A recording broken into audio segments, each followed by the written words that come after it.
So, welcome to the class on Drug Inspector question paper discussion. 50 multiple choice questions ఉన్నాయి.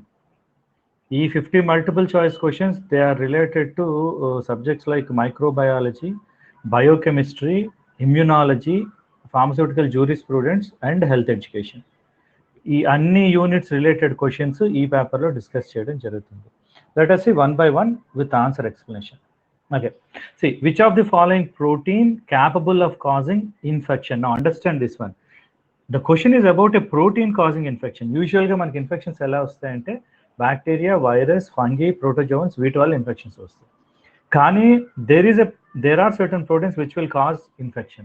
ఆ proteins ని prions అంటారు. Mad cow disease, Creutzfeldt disease, ఇవి example for this one. ఆ proteins ని when animals ingest them, they get inside human body.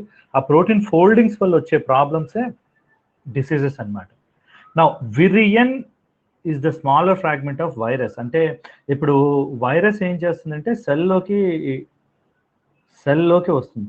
సెల్లోకి వచ్చిన తర్వాత వైరస్లోని genetic material నుంచి చిన్న చిన్న వైరస్ పార్టికల్స్ని సింథసైజ్ చేస్తుంది.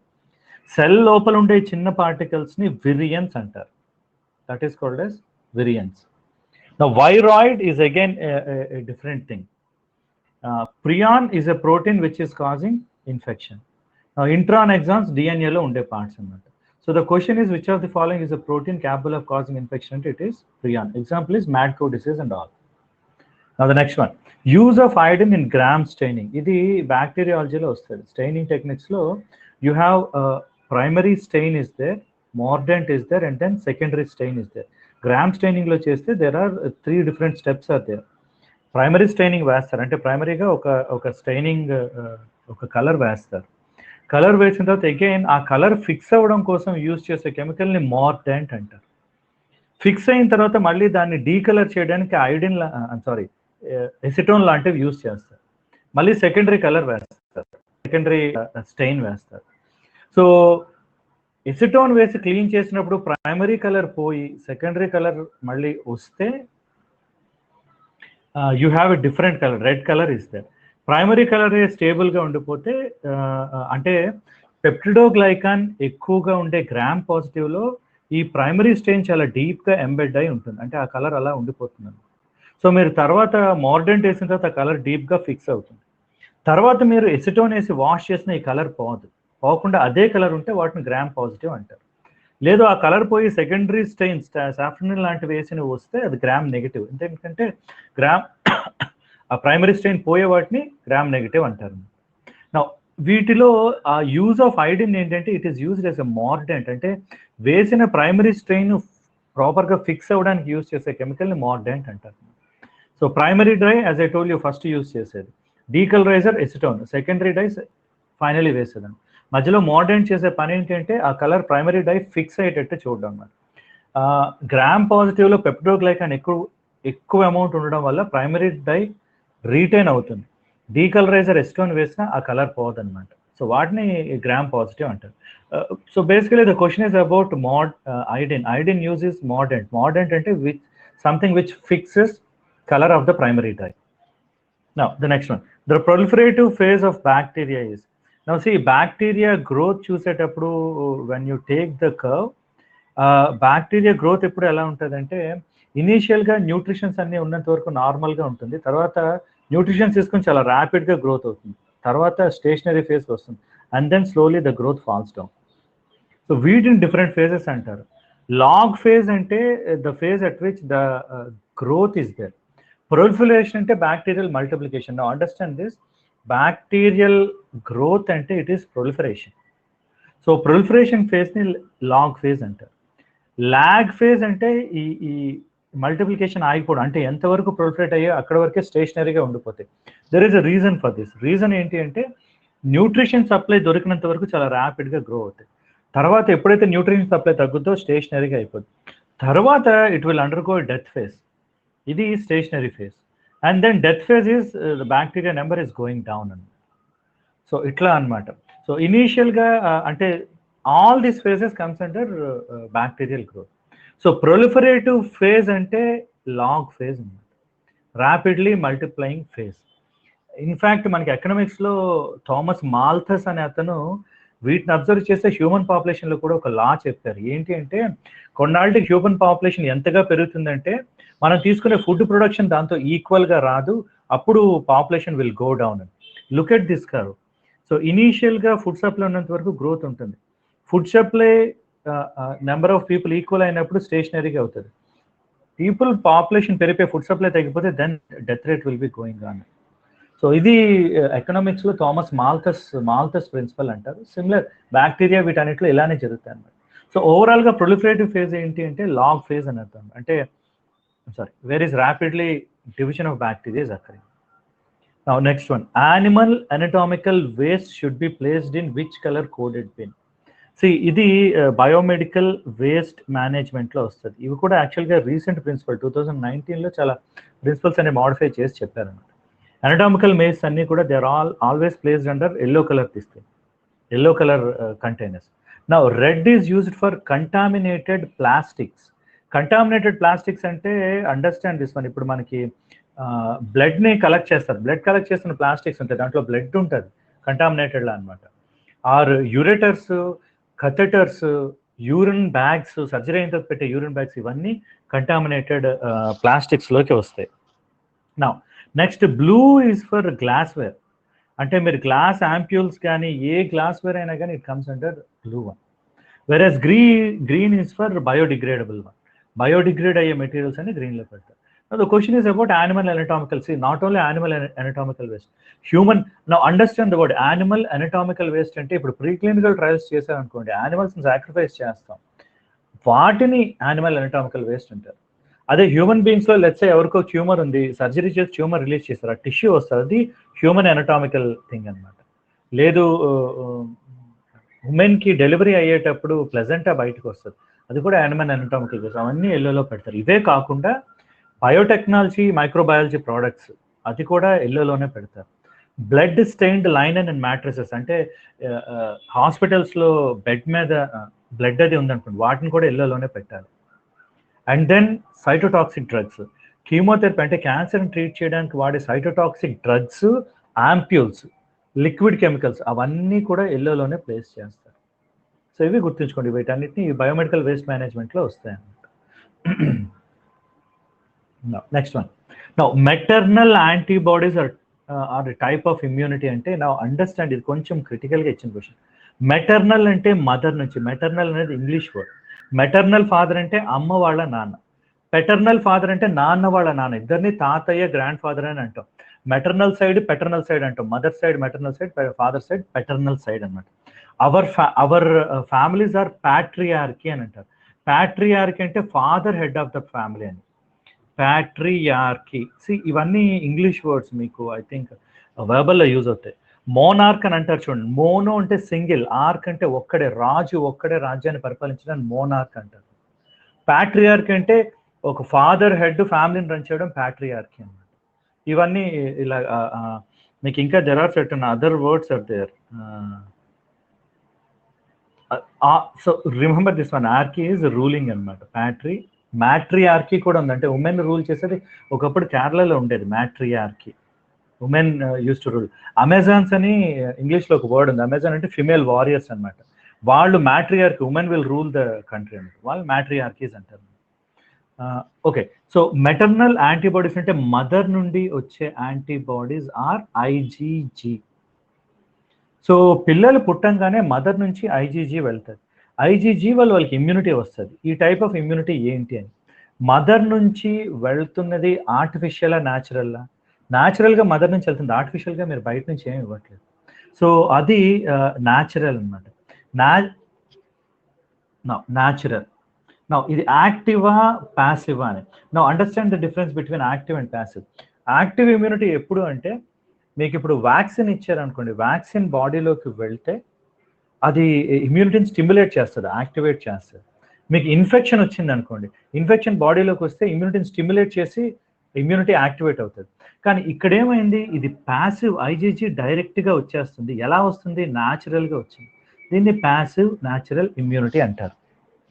So this is the answer. ఇవి వర్డ్స్ కొంచెం మీరు అర్థం చేసుకుంటే తర్వాత మీకు కన్ఫ్యూజన్ రాదు.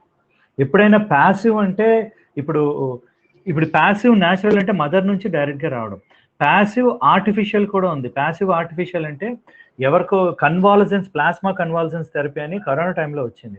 ఎవరికైనా సివియర్ ఇన్ఫెక్షన్ వస్తే కరోనా వచ్చి కోలుకున్న వాళ్ళ బ్లడ్ సీరం తీసి ఎక్కించేసేవారు. అంటే వాళ్ళ బ్లడ్లో యాంటీబాడీస్ ఉంటాయి.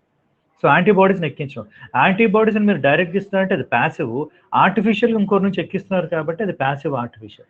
అదే న్యాచురల్గా మదర్ నుండి వస్తే ప్యాసివ్ న్యాచురల్ అనమాట. యాక్టివ్ అనే వర్డ్ ఇన్వాల్వ్ అయిందంటే యాక్టివ్గా ఇమ్యూనిటీని స్టిమ్యులేట్ చేయడం. యాక్టివ్ న్యాచురల్ అంటే మీకు న్యాచురల్గా ఇన్ఫెక్షన్ వచ్చింది అనుకోండి, బాడీ ఆటోమేటిక్గా యాక్టివ్గా ఇమ్యూనిటీ డెవలప్ చేస్తే యాక్టివ్ న్యాచురల్. అదే యాక్టివ్ ఆర్టిఫిషియల్ అంటే మీరు వ్యాక్సిన్స్ ఇవ్వడం. ఆర్టిఫిషియల్గా మీరు ఒక వ్యాక్సిన్ ఇస్తున్నారు. పోలియో వ్యాక్సిన్లో ఏముంటుంది? అటెన్యూయేటెడ్ పోలియో అంటే పోలియో కాజ్ చేసే ఆర్గానిజంని కిల్ చేసి లేదా వాటిని అటెన్యూయేట్ చేసి ఇస్తారు. ఆర్టిఫిషియల్గా ఇస్తున్నారు. ఏం చేస్తుంది? దానివల్ల యాక్టివ్గా ఇమ్యూనిటీ డెవలప్ అవుతుంది. దాన్ని యాక్టివ్ ఆర్టిఫిషియల్ అంటారు. సింపుల్గానే ఉంటుంది కాన్సెప్ట్. మీరు ప్రాపర్గా అర్థం చేసుకుంటే ప్రాబ్లం. న్యాచురల్గా మీరు డిసీజ్కి ఎక్స్పోజ్ అయినా లేదా న్యాచురల్గా మదర్ నుండి వచ్చినా అది natural. Active, passive. Disease activate అయితే యాక్టివ్, డిసీజ్ వల్ల ఇమ్యూనిటీ యాక్టివేట్ అయితే యాక్టివ్. డిసీజ్ వల్ల కాకుండా మీకు ఆటోమేటిక్గా ఇమ్యూనిటీ వచ్చేస్తే ప్యాసివ్. ఆటోమేటిక్గా ఇమ్యూనిటీ వచ్చేది మదర్ నుంచి లేదా డైరెక్ట్గా కన్వాల్సెన్స్ థెరపీ వల్ల. ఇవి differences. Coming to the next one. Antigenic determinant. Antigenic determinant are known as. Antigenic అంటే మన బాడీలోకి వచ్చే యాంటీజెన్స్, మైక్రో ఆర్గానిజమ్స్ కావచ్చు, ఇవేమైనా కావచ్చు. వాటికి సర్ఫేస్ మీద రిసెప్టార్స్ ఉంటాయి. ఈ సర్ఫేస్ రిసెప్టార్స్ని ఐడెంటిఫై చేసి యాంటీబాడీస్ వాటితో కంబైన్ అయ్యి ఇమ్యూనిటీ ఇవోక్ అవుతుంది. ఏ రిసెప్టార్కి బైండ్ అయ్యి యాంటీబాడీ యాక్టివేట్ అవుతుందో వీటిని ఎపిటోప్స్ అంటారు. ఎపిటోప్ అంటే ఒక యాంటీజెన్ మీద ఉండే కెమికల్ డిటర్మినెంట్ అనమాట. ఎన్నైనా ఉండొచ్చు, మల్టిపుల్ ఎపిటోప్స్ ఆర్ దేర్, కానీ కొన్ని ఎపిటోప్స్కి వెళ్ళి యాంటీబాడీస్ బైండ్ అయ్యి ఇమ్యూనిటీ యాక్టివేట్ అవుతుంది. సో వీటిని ఎపిటోప్స్ అంటారు. Antigenic determinants or epitope. అలానే ఈ యాంటీజెనిక్ డిటర్మినెంట్తో బైండ్ అయ్యే యాంటీబాడీ కెమికల్ డిటర్మినెంట్ని పారాటోప్ అంటారు. So the answer is epitope. Now incompatible blood transfusion agglutination is caused by. అంటే మన బ్లడ్లో ఉండే యాంటీబాడీ ఏంటి అని. బ్లడ్లో ఉండే యాంటీబాడీ ఈజ్ IgM. ఇది పెంటామెర్, అంటే 5 మాలిక్యూల్స్ ఉంటే ఇది మ్యాక్రో మాలిక్యూల్ అనమాట. నా అగ్గ్లూటినేషన్ కాజ్ చేసే యాంటీబాడీస్ అన్నిటినీ అగ్గ్లూటినోజన్స్ అంటారు. అగ్గ్లూటినిన్స్ అంటారు. సో ఎందుకంటే దే కాజ్ అగ్గ్లూటినేషన్. అగ్గ్లూటినేషన్ అంటే ఒక chemical reaction between antigen and antibody. మనకి ఇన్కంపాటబుల్ బ్లడ్ ట్రాన్స్ఫ్యూషన్లో వచ్చేది అగ్గ్లూటినేషన్. అది ఎందుకు వస్తుందంటే ఈ పర్టికులర్ యాంటీబాడీ IgM వల్ల వస్తుంది. IgG ఆల్రెడీ చూసాం, మదర్ నుండి వచ్చేది. IgA ఈజ్ ఎ సెక్రీటరీ యాంటీబాడీ, అంటే మదర్ బ్రెస్ట్ మిల్క్ నుండి వచ్చేది. IgE is responsible for anaphylactic reactions. Anaphylactic reactions అంటే ఎలర్జీ రియాక్షన్స్ వల్ల వచ్చేదండి. IgE మాస్ట్ సెల్ని యాక్టివేట్ చేసి మాస్ట్ సెల్ నుంచి హిస్టమైన్స్ వీటన్నిటిని రిలీజ్ చేయడం వల్ల ఎలర్జీ, రెడ్నెస్, ఇన్ఫ్లమేషన్, స్వెల్లింగ్ ఇవన్నీ వస్తాయి. The next one. Salk vaccine is an example for, అంటే ఇట్ ఈస్ కిల్డ్ పోలియో. అంటే పోలియోకి 2 టైప్స్ ఆఫ్ వ్యాక్సిన్స్ ఉన్నాయి. కిల్డ్ పోలియో ఏమో సాక్స్, లైవ్ పోలియో ఏమో సాబిన్ అనమాట. సో ఈ 2 పోలియో వ్యాక్సిన్సే. సాల్క్ అనేదేమో కిల్డ్, సాబిన్ అనేదేమో లైవ్ పోలియో. లైవ్ అటెన్యూయేటెడ్ అంటే దాని ఇమ్యూనోజెన్సిటీని తగ్గిస్తారు. కాన్సెప్ట్ అర్థం చేసుకోండి. మీకు పోలియో ఇమ్యూనోజెన్సిటీని తగ్గించి ఆర్గానిజంని ఇస్తే బాడీ ఆర్గానిజం వచ్చింది కాబట్టి ఇమ్యూనిటీని డెవలప్ చేస్తుంది. నెక్స్ట్ టైం నీకు నిజంగానే పోలియో వచ్చినా ఈ ఇమ్యూన్ మెమరీ సెల్స్ ఉండి ఫైట్ చేసి పోలియో రాకుండా చేస్తుంది. సో అది అటెన్యూయేషన్ అంటే. That should not cause infection. No toxoid అంటే కెమికలీ ట్రీటెడ్ టాక్సిన్. యూజువల్గా ఫార్మాల్డిహైడ్ లాంటివి యూజ్ చేసి ఇస్తారు. DBT ఉంది, డిఫ్తీరియా, టెటనస్ టాక్సైడ్, ఇవన్నీ టాక్సాయిడ్స్ అనమాట. Now it is not a protein. So the answer here is killed polio. Salk vaccine is an example for killed polio. Now next one.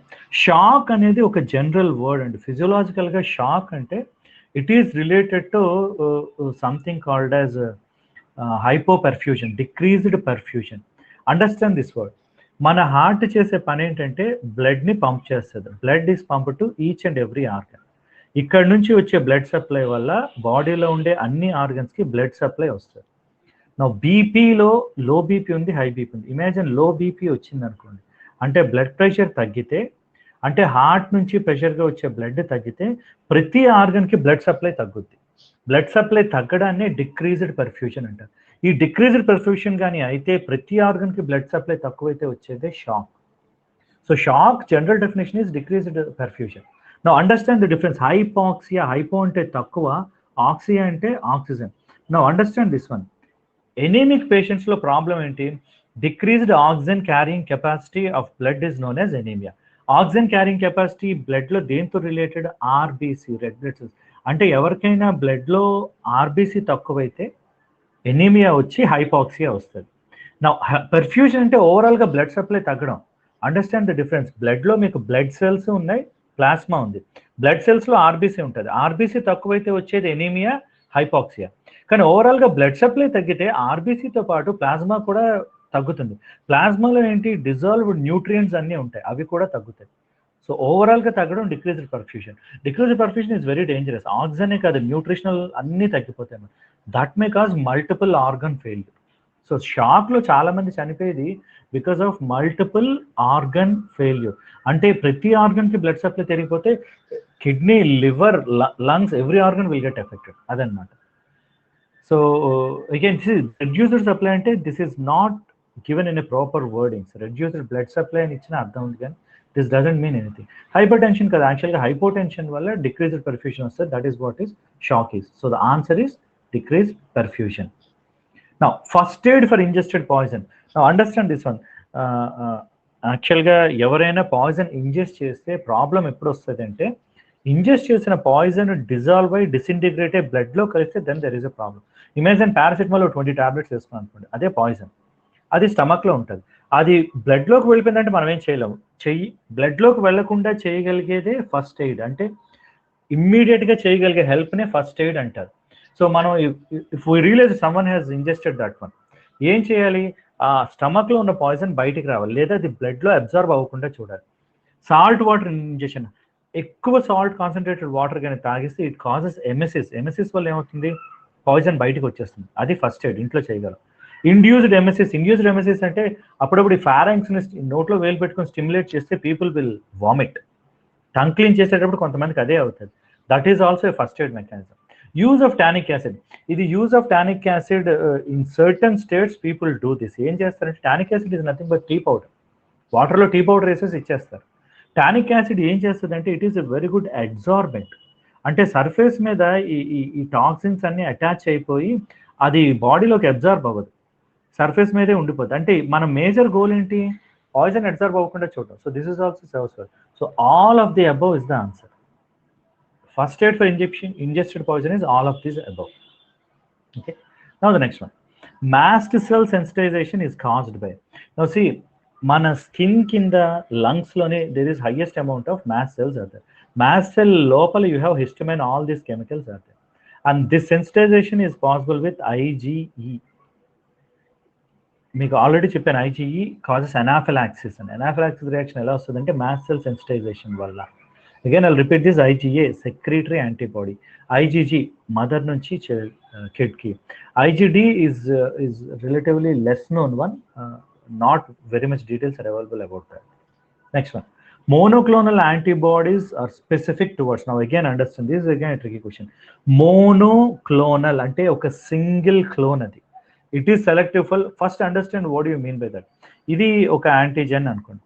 Antigen పైన there are lot of antigenic determinants. అంటే surface proteins ఉంటాయి, ఇవన్నీ surface proteins. నా ఈ surface ప్రోటీన్తో bind అయ్యేవే antibodies, monoclonal antibodies. Let's say ఈ surface ప్రోటీన్తో బైండ్ అయ్యేది ఈ ప్రోటీన్ అనుకోండి.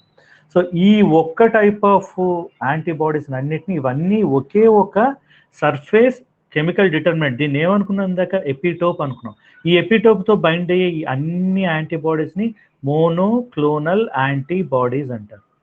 Now understand, it is selective for only this one, not for these two. So what in monoclonal antibodies అంటే specific towards ఏంటది?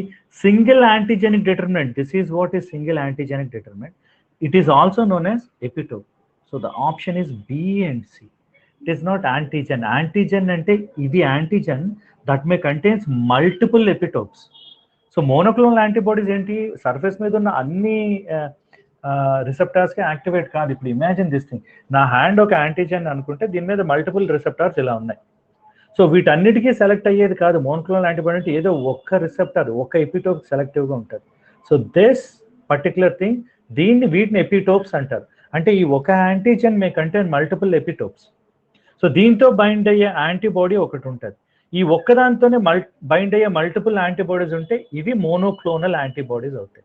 సో ఇది ఒక సింగిల్ కెమికల్, ఒక single antigenic determinant or epitope. So దీనికి సెలెక్టివ్గా ఉండేవి monoclonal antibodies. So option is B and C. Next one, T cell mediated hypersensitivity. Now understand this one. Hypersensitivity మనకు 4 types ఉన్నాయి. ఒక నెమోనిక్ ఉంది. Type 1 is known as A, అంటే anaphylactic reaction A. Now type 2 is known as cytotoxic. Type 3 is known as immune complex mediated. Type 4 is known as delayed hypersensitivity. ACID, acid enter. ఈ delayed hypersensitivity also cell mediated hypersensitivity. So ACID anaphylactic IgE వల్ల వచ్చేది.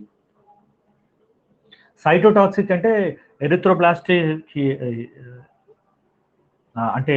Erythroblastosis haemolysis అని ఒక particular problem ఉంది. అంటే cells break down అవడం, cell death అవడం ఇదనమాట. దీన్ని సైటోటాక్సిక్ అంటారు.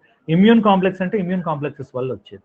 డిలేడ్ ఆర్ సెల్ మీడియేటెడ్, ఇవన్నీ కూడా యాంటీబాడీ మీడియేటెడ్ అయితే ఇది టీ సెల్ మీడియేటెడ్. క్వశ్చన్ ఏంటి, T cell mediated. So option ఏంటి, type 4. This is the answer. Epitope అంటే understand again, imagine this one is an antigen. Antigen మీద surface మీద చాలా ఎపిటోప్స్ ఉంటాయి. ఈ అన్ని ఎపిటోప్స్కి బైండ్ అయ్యే యాంటీబాడీస్ని పాలీక్లోనల్ యాంటీబాడీస్ అంటారు. పాలీ అంటే మల్టిపుల్, క్లోనల్ ఇదొక క్లోన్, ఇదొక క్లోన్, ఇదొక క్లోన్లు అనమాట, పాలీక్లోనల్ యాంటీబాడీస్. మోనోక్లోనల్ అంటే ఏదో ఒకే ఒక ఎపిటోప్కి సెలెక్టివ్గా ఉంటే దాన్ని మోనోక్లోనల్ అంటారు. Only it is selective for this epitope. So దాన్ని మోనోక్లోనల్ యాంటీబాడీస్ అంటారు. Okay, so this is about these things. Now the next one. Now total number of ATPs formed in glycolysis. Again, this is a kind of tricky question. నేను చాలా సార్లు చూస్తున్నాను glycolysis మీద, ఎన్నిసార్లు చెప్పినా చాలా మందికి డౌట్స్ ఉంటాయి. I'll make a short video on this, but for now let us understand this one. Now glycolysis లో there are two different things. Total is a different word, net is a different word. Total, net అని రెండు ఉన్నాయి.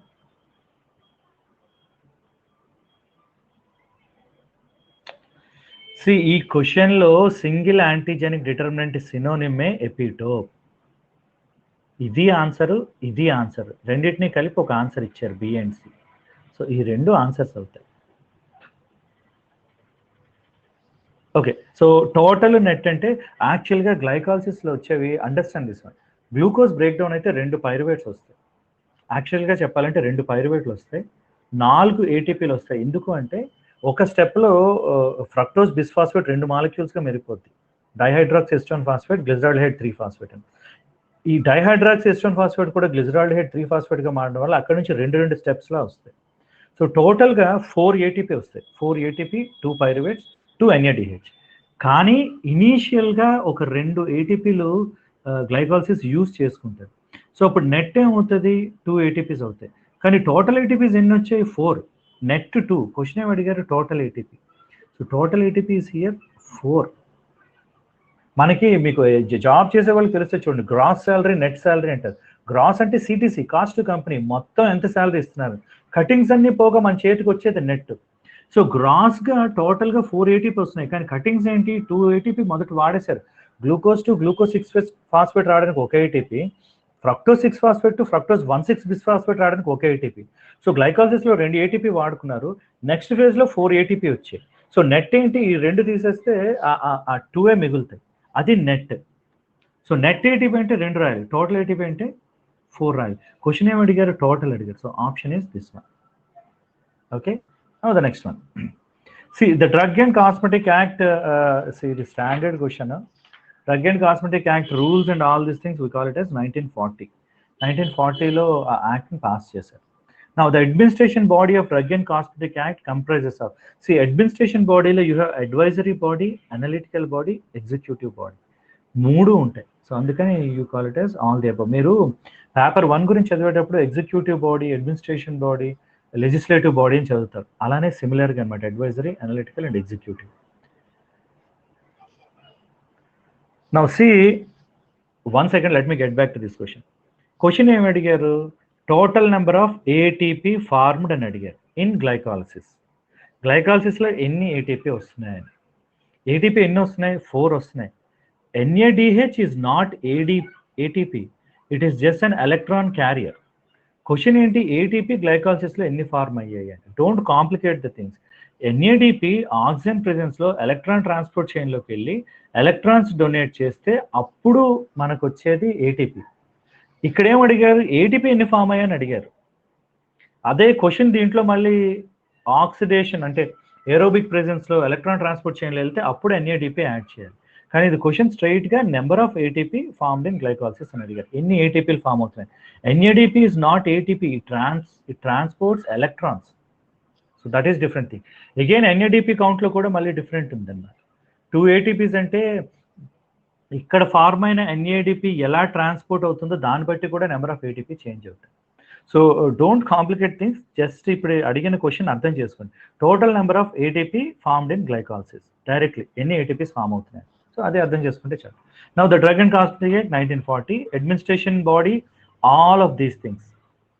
Now the relation to D&C Act, drug inspector is appointed under. Now see this one, ఇదేంటి అంటే section 21 వల్ల drug inspector appoint చేయడం అనేది. ఇప్పుడు drug inspector exam మీరు అందరూ రాసేది సెక్షన్ 21, అందులో ఫ్రేమ్ చేశారు. ఈ అన్ని సెక్షన్స్ డ్రగ్ అండ్ కాస్మెటిక్ యాక్ట్లో వస్తాయి. Section 15 talks about court. ఏ కోర్టులో డ్రగ్ ఇన్స్పెక్టర్ వెళ్ళి ఏదైనా డ్రగ్ని పట్టుకుంటే ఏ కోర్టులో వాళ్ళు ప్రవేశపెట్టాలని చెప్పేది సెక్షన్ 15 అనమాట. Now section 17 is about fraud, అంటే ఫ్రాడ్స్ ఏమైనా చేస్తే వాటి గురించి అంతా ఎక్స్ప్లెయిన్ చేసి section 17. Now section 33 is about prohibited drugs in Ayurveda and సిద్ధ. ఏ డ్రగ్స్ ప్రొహిబిట్ చేశారో వాటి గురించి చెప్పేది సెక్షన్ 33. మీరు డ్రగ్ ఇన్స్పెక్టర్గా సెలెక్ట్ అయితే మీకు ఇచ్చే ట్రైనింగ్లో చెప్పేది వీటన్ని సెక్షన్ల గురించి. ఏం చేయాలి, ఎలా ప్రాసిక్యూట్ చేయాలి, ఏంటి మీ పవర్స్, ఇవన్నీ చెప్పేదన్నమాట. So this is this one. So the answer drug inspector గురించి it is 21. Now the next one. Now the main objective of Drug and Cosmetic Act, main objective ఏంటంటే import, manufacture of drug and cosmetics, distribution, sale. యాక్చువల్గా question ఏం ఇవ్వాలంటే control among all these things అనమాట. వీటన్నిటి గురించి చెప్పేది drug and cosmetic act. Import, distribution, sale of drug and cosmetic act comes and వాటిని control చేయడమే main object of drug and cosmetic act. Now, medical devices rules, ఇది చాలా recently framed rules. These are framed in 2017. Medical డివైజెస్కి ఇంత ముందు వరకు rules లేకుండే 2017 నుంచి తీసుకొచ్చారు. వాటిని మెడికల్ డివైస్ రెగ్యులేషన్ 2017 అని అంటారు. Okay, now the next one. Now according to medical device rules, heart valve comes under. Now see they comes under high risk. అంటే మీరు జనరల్గా ఆలోచించండి ఎలా డివైడ్ చేస్తారంటే లో రిస్క్, లో to moderate risk, moderate risk, high risk అని పెట్టారు. ఎలా పెట్టారు అంటే ఇప్పుడు మెడికల్ డివైజెస్లో మనకు వచ్చేవి ఇంజెక్షన్స్ ఉన్నాయి చూడండి. ఇంజెక్షన్ కూడా ఒక మెడికల్ డివైజే. అది మనకి ఇంజెక్ట్ చేసి బాడీలోకి వెళ్తుంది కాబట్టి లో టు మోడరేట్ రిస్క్ అని అంటారు. ఇప్పుడు వాల్వ్స్ ఇవన్నీ కంప్లీట్గా హార్ట్లో ఇంప్లాంట్ అయిపోతాయి బాడీలో, కాబట్టి they are considered as high risk one అనమాట. సో అట్లా క్లాసిఫై చేస్తారు. Now, bacteria which can derive their nutritional requirement energy from simple inorganic sources, autotrophic. Auto means self. Self-గా జనరేట్ చేసుకునేవి autotrophic అనమాట. Now, the next one. Gale-Nissan method is used to identify. See, ఈ method is used to identify acid-fast bacteria. మనకున్న acid-fast bacteria ఏంటంటే mycobacterium. Mycobacterium అంటే tuberculosis, TB, leprosy cause చేసేది. They are also known as acid fast bacteria. Gram stain పనికిరాదు దానికి. Gram strain ఎప్పుడు మనకి ఇందాక స్టార్టింగ్లో చూసాం, పెప్టిడోగ్లైకాన్ ఉన్న అమౌంట్ బట్టి గ్రామ్ స్టెయిన్ వర్క్ చేస్తారు. కానీ ఈ మైకోబాక్టీరియంలో పెప్టిడోగ్లైకాన్ చాలా చాలా తక్కువ ఉండి మెజారిటీ మైకోలిక్ యాసిడ్తో ఫామ్ అయిన సెల్ వాల్ ఉంటుంది. వాటిని యాసిడ్ ఫాస్ట్ బ్యాక్టీరియా అని కూడా అంటారు. సో వీటిని ఐడెంటిఫై చేయడానికి ఉండే స్టెయిన్ ఏంటంటే జీల్-నిస్సాన్ మెథడ్ అన్నమాట. ఈ గ్రామ్ పాజిటివ్ ఇవన్నీ కాదు, only acid fast bacteria. Now, most dangerous organism infecting eye is, I'm sorry, the PSEUD, Pseudomonas aeruginosa. Now see, this is very dangerous. Eye operations అయిన తర్వాత post operative care is very important. Laser treatment అయినా ఏదైనా కానీ post operative care కానీ లేకుండా కొంచెం క్యాలెస్గా ఉంటే Pseudomonas ఆరిజినస్ వస్తే బ్లైండ్నెస్ వచ్చేస్తుంది. There are certain incidents which are happened in Telugu states. ఒక పర్టికులర్ హాస్పిటల్లో ఆల్మోస్ట్ 17 to 20 పీపుల్ బ్లైండ్ అయిపోయారు సూడోమోనాస్ ఆరిజినస్ వల్ల. సో ఇది dangerous organism. One of the first aid in poisoning is administered by, again ఇది కూడా చూడండి, universal antidote, tablespoon of mustard, egg white, all of them. Now see, egg white acts as an adsorbent la act chestadi. So give me a second. Tablespoon of mustard kuda ante, mustard seeds kuda adsorbent la act chestadi. Now universal antidote ante, don't think it is a chemical preparation. Adi tannic acid magnesium hydroxide unna combination anamata. Tannic acid can be used directly, the use chesina adi adsorbent la act chestadi. It is an ingredient of universal antidote. So all of the above can be used. Now see, again, this works for ingested poison. Already a question వచ్చింది, ingested poison. Similar గానే అక్కడ ఉండే ingredients ఏంటి, అక్కడ salt water ఇవ్వడం, induced emesis చేయడం, tannic acid use చేయడం. ఇక్కడ కూడా అదే యూనివర్సల్ యాంటీడోట్లో you have tannic acid is there. Tablespoon of mustard, egg white, ఇవి కూడా అడ్సార్బెంట్స్ లా యాక్ట్ చేస్తాయి అన్నమాట. Universal antidote is a combination of magnesium hydroxide, tannic acid అన్నమాట, అండ్ చార్కోల్. సో ఆ మూడు కాంబినేషన్ని యూనివర్సల్ యాంటీడోట్ అంటారు, charcoal, tannic acid and magnesium hydroxide. నా charcoal, tannic acid major aim ఏంటంటే దే ఆర్ వెరీ గుడ్ అడ్సార్బెంట్స్. అంటే మీకు స్టమక్లో ఉన్న కెమికల్స్ అన్నీ వాటి సర్ఫేస్ మీద అడ్సార్బ్ అయిపోతాయి. Once they are adsorbed they cannot get absorbed. ఇలా సర్ఫేస్ మీద అడ్సార్బ్ అయ్యి they go out of the body. మీరు ఇంజెస్టెడ్ పాయిజన్ ఎప్పుడు ప్రాబ్లం కాజ్ చేస్తుంది, అది మీకు బ్లడ్లో అబ్సార్బ్ అయితే, అబ్సార్బ్ కాకుండా చేస్తాయి అన్నమాట. అందుకని all these things are used. Now the next one, which of the following is ex officio member of drug technical advisory board? Now see, ఇవి కొంచెం మీరు గుర్తుంచుకోవాలి. మనం there are 8 ex officio member, 5 elected members, 5 nominated members, totally 18 members are there. Now ఇందులో president of Indian, ఇద్దరు presidents ఉంటారండి, either president of medical council India or president of pharmacy council of India. So ఇందులో right answer is this one. మిగతా వాళ్ళందరూ directors ఉంటారు. So ఆ list కొంచెం గుర్తుంచుకోవాలి. 8 ఎక్స్ అఫీషియో మెంబర్స్ ఎవరు, 5 నామినేటెడ్ ఎవరు, 5 ఎలక్టెడ్ ఎవరు. So answer is D. Now again, see number of nominated members in advisory board is 5. 5 nominated, 5 elected, 8 ex officio members. Now, which schedule of Drug and Cosmetic Act provides the list of diseases which a drug may not purpose to prevent or cure or make claims? Now, understand the question. ఏం అడుగుతున్నారంటే, ఏ section talks about diseases and ailments, ఏ diseases అయితే prevent చేయడం కానీ cure చేయడం కానీ list ఏ షెడ్యూల్లో ఉంది. ఇప్పుడు మీకు ఎయిడ్స్ తీసుకోండి, AIDS you cannot cure it, it is uncurable. Angina pectoris cure చేయలేం, అంటే మనకు వచ్చే డిసీజెస్ కొన్ని ఇర్రివర్సిబుల్ డ్యామేజ్. ఎవరికైనా హార్ట్ కొంచెం ప్రాబ్లం వచ్చింది అంటే ఇంకా అగ్రవేట్ అవ్వకుండా ఆపగలం, కానీ దాన్ని క్యూర్ చేయలేం, వెనక్కి రాదు. సో వాటిని ఎందులో ఇంక్లూడ్ చేశారంటే schedule majority of diseases like that. ఒకసారి అవి వచ్చాయంటే ఇంకా ప్రోగ్రెస్ అవ్వకుండా చూసుకోవాలి, కానీ అవి కంప్లీట్గా క్యూర్ అవ్వవు. వాటన్నిటిని షెడ్యూల్ చేయలో పెట్టారని అంటారు. Now the label of package containing the drugs coming under the purview of narcotic drugs. See, NDPS Act, Narcotic Drugs and Psychotropic Substances, వీటి రూల్ ప్రకారం లేబుల్ మీద 3 ప్రామినెంట్ థింగ్స్ ఉండాలి. ఒకటి NRX అని ఒక రెడ్ సింబల్ ఉండాలి, ఇది దిస్ ఇస్ డేంజరస్ పాయిజన్ అనే ఒక వార్నింగ్ ఉండాలి, and you should not take this caution, it is dangerous to take the medicine except under supervision of RMP అని 3 ఉండాలి. So all the above. ఇప్పుడు మార్ఫిన్ ఉంది, morphine can be used even తో it is narcotic. అంటే palliative cure during cancer వచ్చిన వాళ్ళకి palliative cure, are western కంట్రీస్లో అయితే డెలివరీ టైంలో కూడా మార్ఫిన్ ఇస్తారు. మార్ఫిన్ నార్కోటికే, కానీ ఇవన్నీ చెప్తారు it should be used only under supervision. హాస్పిటల్స్లోనే ఇవ్వాలి తప్ప బయట ఇవ్వకూడదు. And the box will have NRX and poison. So all the above. Now conversion of glycogen to glucose. Glycogen ఏమైంది, రఫ్గా glycogen is a polymer of glucose. అన్ని glucose ఒకదాంతో combine అవ్వడం వల్ల గ్లైకోజన్ ఫామ్ అవుతుంది. అలాగా మినిమం 1 lakh గ్లూకోజెస్ కంబైన్ అవ్వడం వల్ల గ్లైకోజన్ ఫామ్ అవుతుంది. సో గ్లైకోజన్ బ్రేక్ డౌన్ అయితే గ్లూకోజ్ వస్తుంది, అదే conversion of glycogen to glucose. Break down అంటే లైసిస్. ఏంటి బ్రేక్ డౌన్ అవుతుంది? గ్లైకోజన్ బ్రేక్ డౌన్ అవుతుంది కాబట్టి glycogenolysis is this process, conversion of glycogen to glucose. అదే జెనెసిస్ అంటే ఫార్మ్ అవడం. ఏంటి ఫార్మ్ అవడం?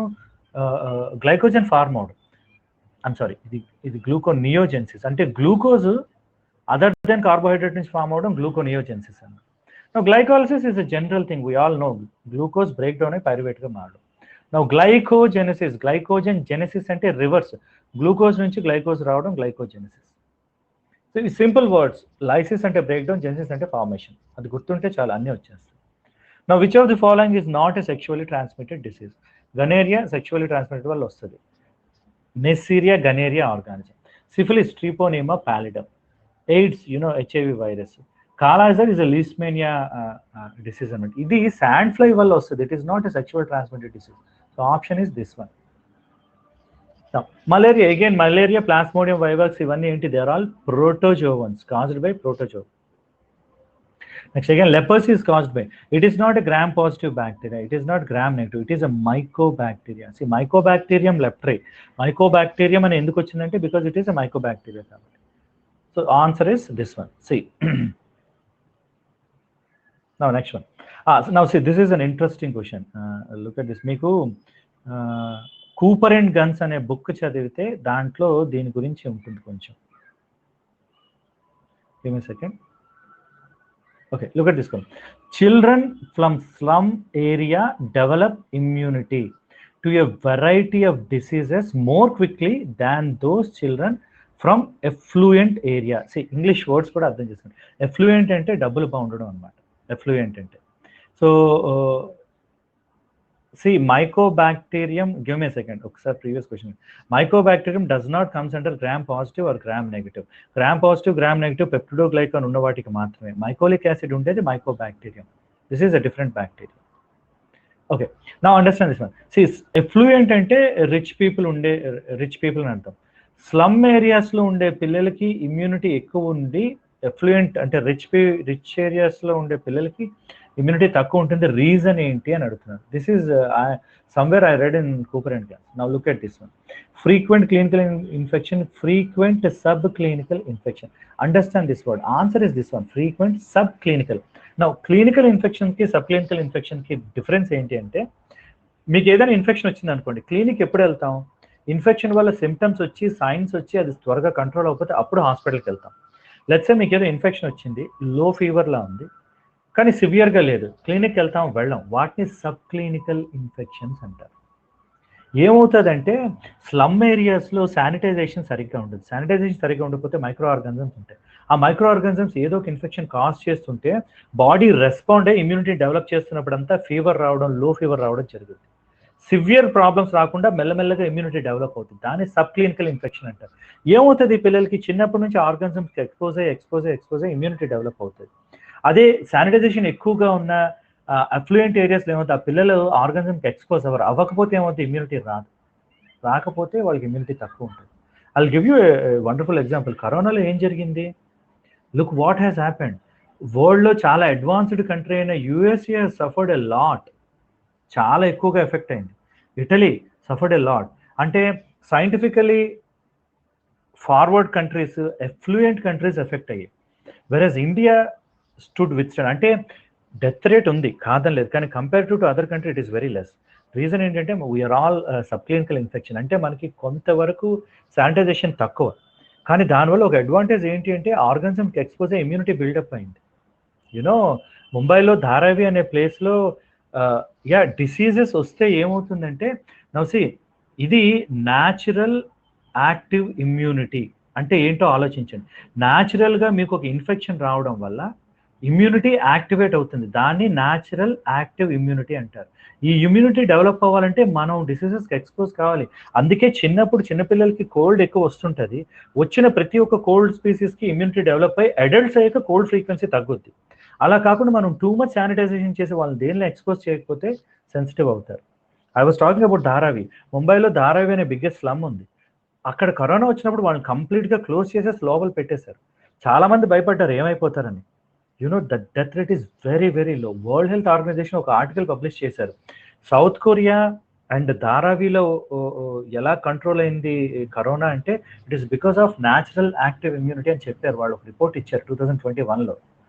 Now understand this one. So మనం ఎక్స్పోజ్ అవ్వడం, మన శానిటైజేషన్ టు సర్టన్ లెవెల్ ఉండాలి, కానీ టు సర్టన్ లెవెల్ ఎక్స్పోజ్ అవ్వడం కూడా మంచిది. ఎంత ఎక్స్పోజ్ అయితే అంత ఎక్కువగా యాక్టివ్ ఇమ్యూనిటీ వస్తుంది. అన్ఫార్చునేట్లీ ఒకప్పుడు school children they use to go out, play, fall down, get injured. వెళ్ళి బయట వెళ్ళి ఆడి దెబ్బలు తగిలించుకొని ఇన్ఫెక్షన్ వచ్చి ఇమ్యూనిటీ డెవలప్ అయ్యి వచ్చేవారు. ఇప్పుడు పిల్లల్లో ఆ ఇది లేదు, ఎంతసేపు మొబైల్స్ పట్టుకొని ఆడుతున్నారు. న్యాచురల్గా యాక్టివ్ ఇమ్యూనిటీ వచ్చే ఛాన్స్ లేదు. మనందరికీ కొంత అవేర్నెస్ వచ్చి శానిటైజేషన్ చాలా బాగా చేస్తున్నాం. So the other way to get active natural active immunity ఏంటంటే గ్రౌండ్లో వెళ్ళి ఆడి పడి దెబ్బలు తేలితే organisms will come attack and immunity will develop. అవి ఏవి చేయట్లేదు. So what happens finally, I'm sorry to say this, కానీ వెరీ యూజ్లెస్ జనరేషన్ తయారైపోతుంది. ఎంతసేపు మొబైల్స్ పట్టుకొని బాడీలో ఏదైనా యాక్టివ్ పార్ట్ ఉంది అంటే అది ఓన్లీ థంబ్, రీల్స్ మూవ్ చేయడానికి మాత్రమే పనికి వచ్చే థంబ్లా అవుతుంది, which is dangerous thing. I hope you all understand this one. Okay, so the answer is frequent subclinical infection. Next one, newborn babies show high resistant to chickenpox due to again newborn బేబీస్లో ఏముంటుంది, IgG immunoglobulin ఉంటుంది. IgG ఎక్కువ ఉండడం వల్ల chicken pox రాదు. IgG ఉంటే ఏంటది, mother నుంచి న్యాచురల్గా వచ్చింది. న్యాచురల్గా అంటే ఇమ్యూనిటీ యాక్టివేట్ అవ్వడం వల్ల రాలేదు, మదర్ ప్యాసివ్గా పంపించేసింది. So this is natural passive immunity. So naturally acquired, active అంటే immediately it is not, active అంటే it is not, naturally stimulated passive immunization ఇదన్నమాట. సో దీనివల్ల చికెన్ పాక్స్ ఎఫెక్ట్ చేయట్లేదు. Again it's all word play, కొంచెం words అర్థం చేసుకుంటే everything will be fine. Moving to the next one.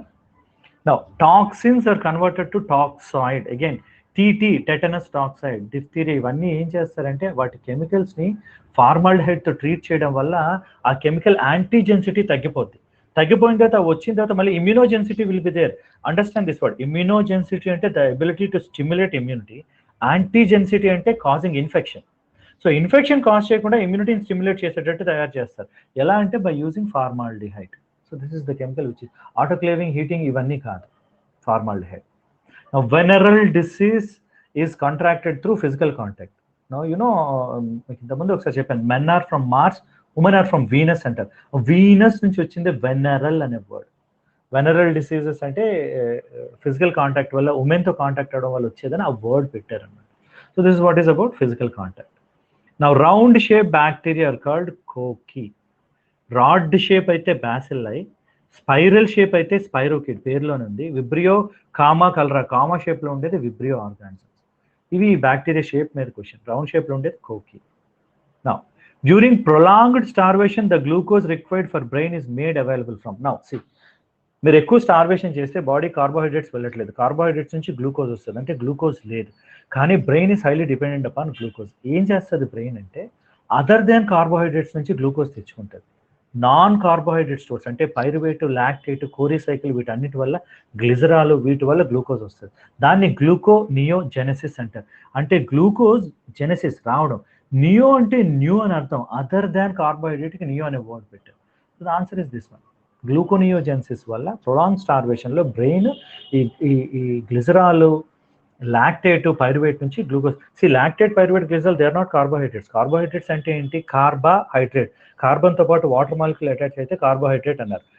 బేసికల్గా అలా పెట్టారు, అన్నీ ఆ రూల్ ఫాలో అవ్వవు. సో అందుకని మళ్ళీ కెమికల్ దాని డెఫినేషన్ మార్చి ఏం చేశారంటే polyhydroxy compound which contains aldehyde or ketone as a functional group అని చెప్పారు కార్బోహైడ్రేట్ అంటే.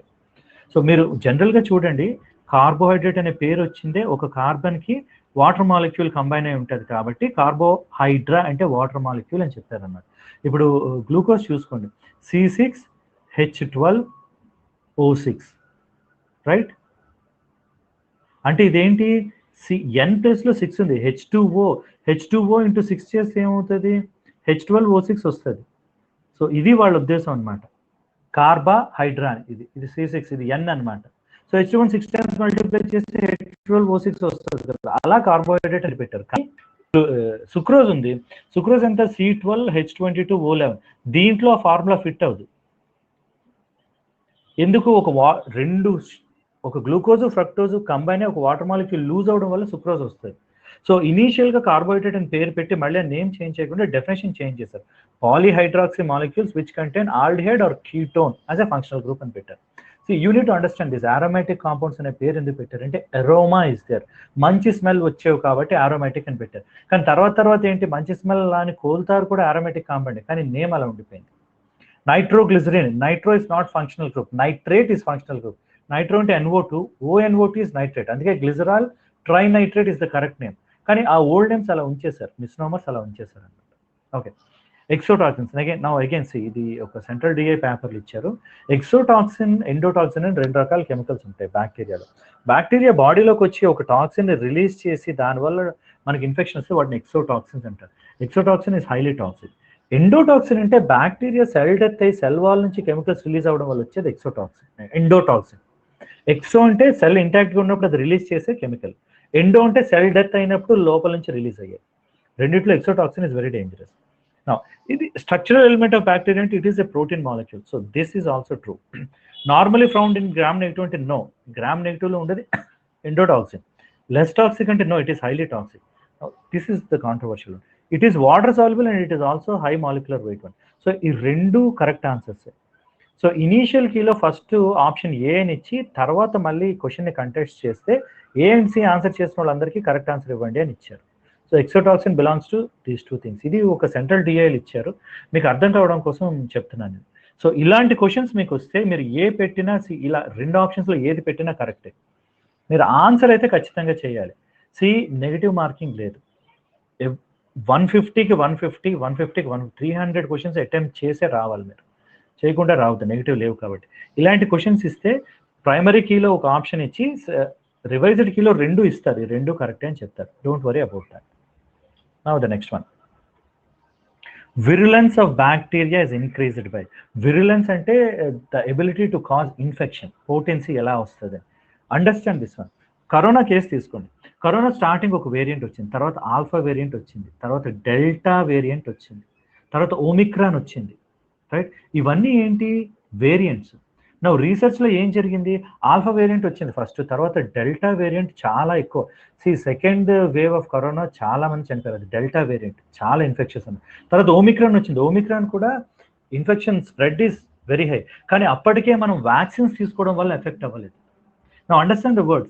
ఇది ఆల్ఫాబెట్ ఓ అండి, ఇదేంటి, ఇది కూడా ఓవే, కానీ దీనికన్నా ఈ ఓ కనే చిన్నది కాబట్టి ఓ మైక్రాన్ అని పేరు పెట్టారు. ఒమిక్రాన్ అంటాం కలిపేసి, మైక్రో అంటే చిన్నది అని అంటాం, గ్రీక్ ఆల్ఫాబెట్స్ అవి. సో చిన్న ఓ ఉంది కాబట్టి ఓమైక్రాన్ అని పెట్టారు, ఓ మైక్రాన్, ఒమిక్రాన్ అంటారు. అర్థం చేసుకోవాల్సింది ఏంటంటే bacteria virus time to time mutate అవుతూ వచ్చింది, మ్యూటేట్ అయ్యి దాని విరులెన్స్ పెంచుకుంది. మనం ఎందుకు ఎఫెక్ట్ అవ్వట్లేదంటే ఈ మధ్యలో మనం వ్యాక్సిన్స్ తీసేసుకున్నాం కాబట్టి బతికిపోయాం. ఆ వ్యాక్సిన్స్ కానీ లేకపోతే ప్రాబ్లం వచ్చేది.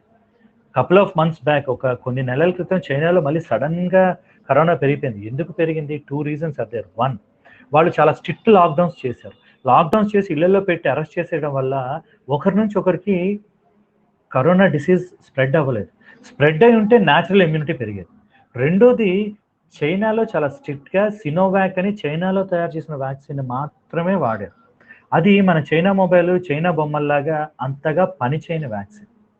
సో వ్యాక్సిన్ పనిచేయట్లేదు సరిగ్గా, అందరికీ న్యాచురల్ ఇమ్యూనిటీ రాలేదు, దాంతో లాక్డౌన్ ఎత్తే కానీ సడన్గా కేసులు పెరిగిపోయాయి. ఎందుకు చెప్తున్నాను అంటే ఈ కొత్త వేరియంట్ వల్ల కేసులు ఎక్కువయ్యాయి. అంటే ఏంటి, విరులెన్స్ పెరిగింది. ఎలా వచ్చింది కొత్త variant? Successive and fairly rapid transfer from one susceptible host to another. ఒకరి నుంచి ఒకరికి వెళ్తున్నప్పుడే అది మ్యూటేట్ అయ్యి దాని విరులెన్స్ పెరుగుద్ది.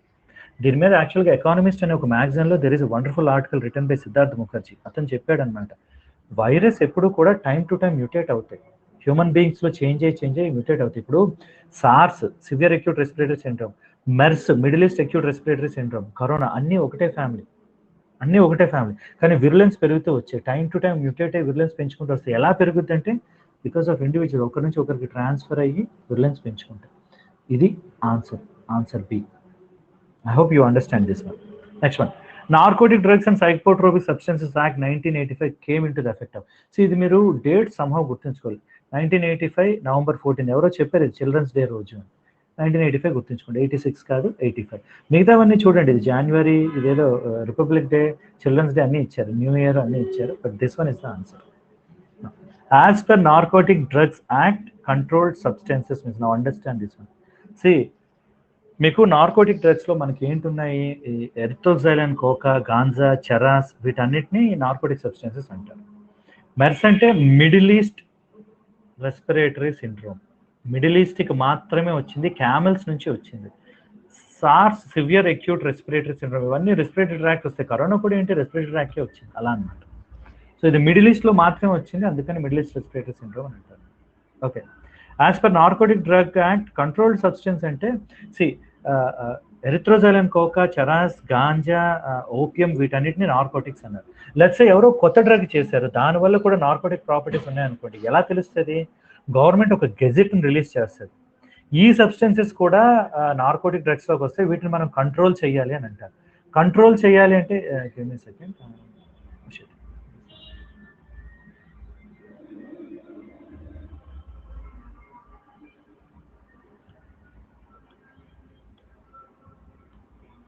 Give me second. ఓకే, నా ఇప్పుడు కొత్తగా ఏదో ఒక డ్రగ్ వచ్చింది, దానివల్ల కూడా ప్రాబ్లమ్స్ వస్తుందంటే గవర్నమెంట్ ఒక గెజెట్ రిలీజ్ చేసి వీటిని కంట్రోల్ చేయాలంటారు, వాటిని కంట్రోల్ సబ్స్టెన్స్ అంటారు. ఏంటంటే drug notified in central government gazette. ఇప్పుడు ఎఫిడ్రిన్ ఉంది, సూడో ఎఫిడ్రిన్ ఉంది, నార్ ఎఫిడ్రిన్ ఉంది, ఆర్ ఎర్గోటమైన్ ఉంది, ఎర్గోమెట్రైన్ ఉంది, ఎల్ఎస్డి ఉంది, లైసెర్జిక్ యాసిడ్ డైథైలమైన్, ఇవన్నీ కూడా గవర్నమెంట్ ఒక గెజెట్ రిలీజ్ చేసి వీటిని కంట్రోల్ చేయాలి అని చెప్పారు, వాటిని కంట్రోల్ సబ్స్టెన్స్ అంటారు. అవి ఎలా వస్తాయంటే గవర్నమెంట్ గెజెట్ ద్వారా వస్తాయి. This is what is about this. Now CPR is straight away question. Cardiopulmonary resuscitation.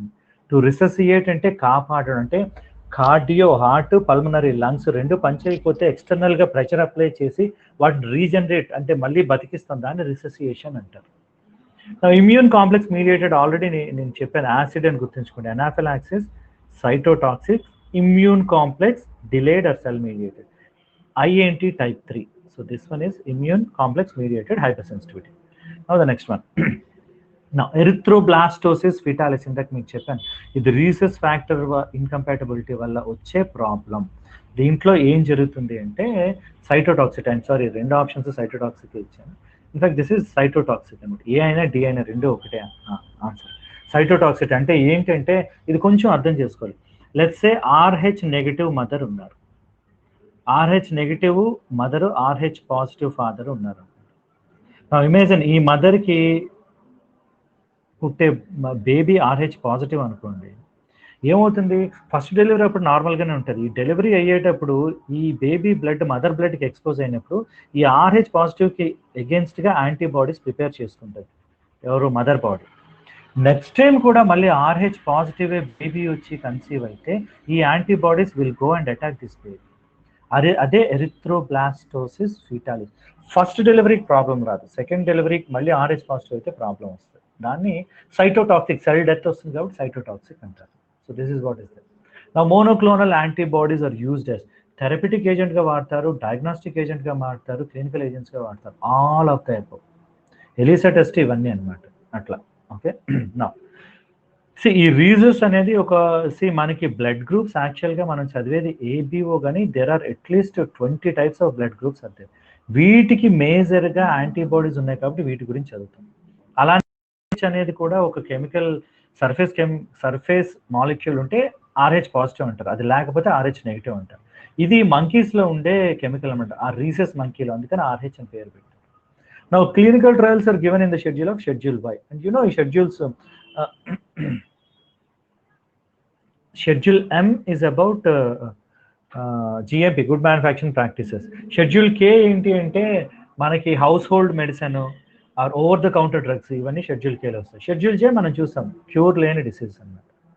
దీంట్లో ఎరిథ్రోబ్లాస్టోసిస్ ఫర్టాలిస్లో RH నెగిటివ్ అయితే ప్రాబ్లం ఉండదు, పాజిటివ్కే మదర్ యాంటీబాడీస్ క్రియేట్ చేస్తారు, RH నెగిటివ్ అయితే ప్రాబ్లం ఉండదు అనమాట.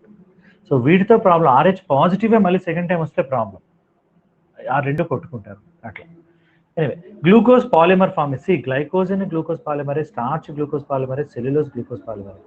గ్లైకోజన్ హ్యూమన్ బాడీ ప్రిపేర్ చేస్తుంది, స్టార్చ్ సెల్యులోజ్ ప్లాంట్స్ చేస్తాయి. Starch మనం ఎడిబుల్, మనం తినే రైస్ రోటీ అంతా స్టార్చ్. సెల్యులోజ్ గడ్డిలో ఉంటుంది, సెల్యులేజ్ అనే ఎంజైమ్ లేకపోవడం వల్ల మనం దాన్ని తీసుకోలేము అన్నమాట.